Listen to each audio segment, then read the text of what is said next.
Okay, hi there. Okay, so today's video or right now's video, I did a multiple videos briefly. Um, right now I'm gonna be talking about a writer's syndrome. Okay, it's more again, it's a triad of arthritis, and it is an inflammatory syndrome or more so a condition. It's a systemic condition, and it is also affecting the major later on, which is the intestine or even the urinary tract, which is kind of not good because in the infection, right? Once infection travels down to areas of our body, it's something crucial that we need to address that infection first before it's scattered around. Okay. So this is like I said, it's a triad of arthritis. It's non-gonococcal arthritis and conjunctivitis. Okay, so following inflammation of the intestine or urinary tract. So RS is only one manifestation of reactive arthritis. So it's an inflammatory joint response to an infection. So what's happening is a reaction to an infection. Distant to the inflamed joint. Let's say the shoulder has arthritis and it has infections already, while the bacteria that cause infection are not directly found in the inflamed joint, antigens and RNA from the bacteria are present. So um,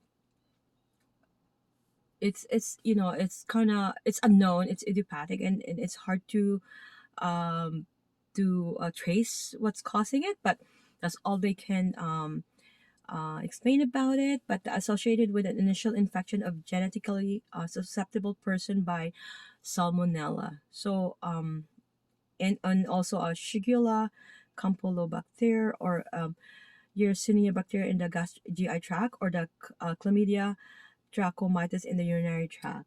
Okay.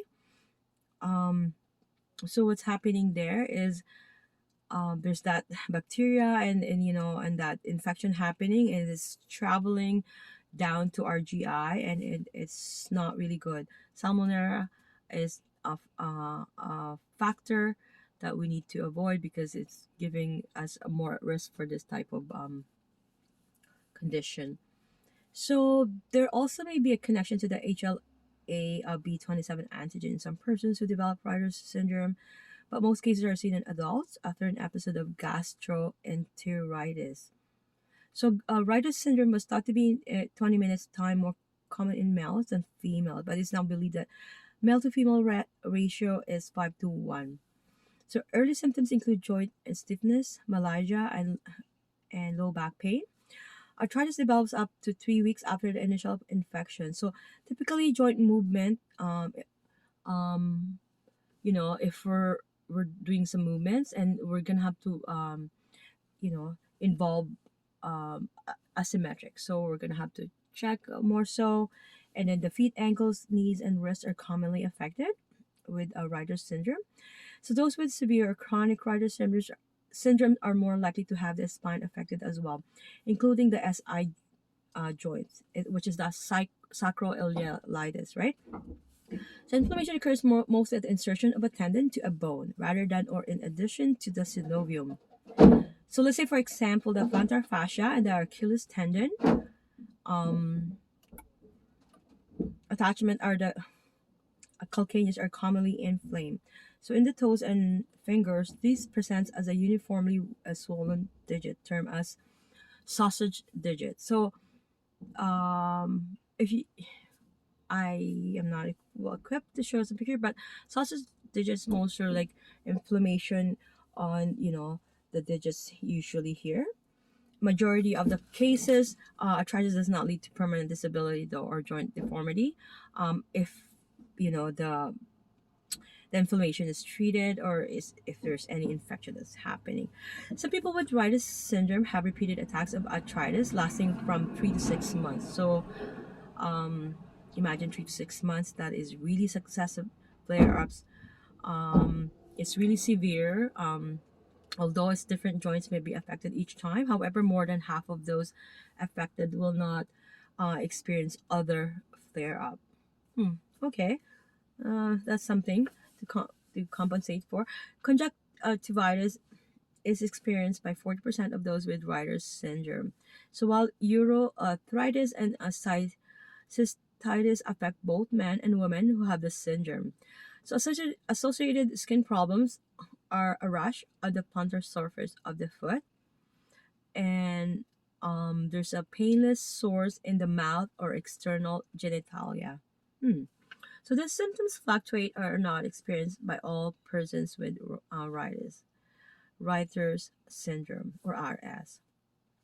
It is really hard to diagnose this syndrome. We can treat a client with NSAIDs, and some they're gonna um, seek for physiotherapy for some remedial exercises, or even from a massage therapist for some rehabilitation remedial exercises, or even for a massage therapy, because it's a matter of maintaining that muscle movement. Okay. Okay. This is another thing. Our S is associated with human immunodeficiency virus, which is the HIV. That is very interesting. That I really need to stress on that tries predating symptoms of HIV infection. It is increase the suppression of the body's immune response, provoking the AIDS symptoms in those with the virus. Right. So there's drugs that they're taking and it's provoking it, and so anybody who has an HIV a virus, which led probably to AIDS. I did a video about that, meaning they are prone to having RS. Okay. Okay, the next topic will be the RA, which is the rheumatoid arthritis. Okay, folks, thank you.